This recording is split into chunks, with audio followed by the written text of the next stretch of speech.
कहानी है रामपुर गांव की, जहां के मर्द महिलाओं को हमेशा नीचा दिखाने की कोशिश में रहते। अरे अभी तक खाना नहीं आया, क्या मुझे एक और शादी करने की जरूरत है? नहीं जी नहीं, ऐसा मत करना, वरना मैं कहाँ जाऊंगी। खाना लेकर मैं अभी आई जी। गांव की पंचायत में भी फैसले हमेशा औरतों के खिलाफ ही रहते। मैं जो फैसला सुनाता हूँ वो भगवान की आज्ञा होती है। इस लड़के ने अपने मन से शादी करके अच्छा नहीं किया। लड़के को घर भेज दो और इसकी शादी इसकी जाति की किसी लड़के से करवा दो, लेकिन ये लड़की, इसे तो गांव के बाहर निकाल दो। नहीं नहीं जमींदार साहब, ये क्या बोल रहे हैं? ऐसा नहीं हो सकता। मेरी बेटी मासूम है, इसे अच्छे बुरे की समझ नहीं है। अरे कहाँ जाएगी ये बेचारी? कहाँ जाएगी? इतनी चिंता है तो पूरे परिवार का गांव निकाला कर देते हैं।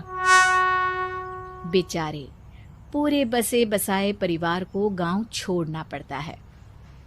चाहे जो हो, अगर बेटियों को कंट्रोल नहीं कर सकते तो गांव में रहने का कोई मतलब नहीं है। यहाँ औरतों को दब कर रहना होगा। कोई भी अपने हिसाब से कुछ नहीं कर सकता, सब ईश्वर की मर्जी से ही होगा। तभी गांव का एक आदमी दौड़ा दौड़ा आता है।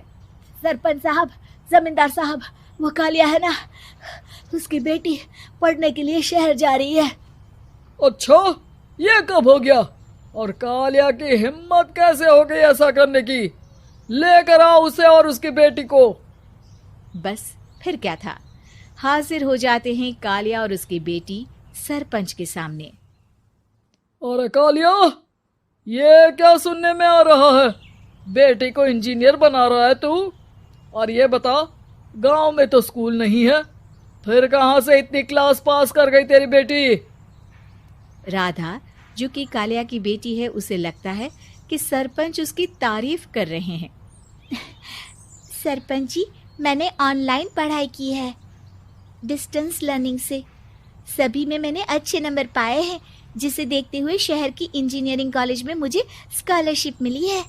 वाह जी वाह, क्या होती है ये? पहले तो ये बताओ, फिर आगे की बात करते हैं। पूरा गांव राधा की बात सुन रहा था और राधा बोलती जा रही थी।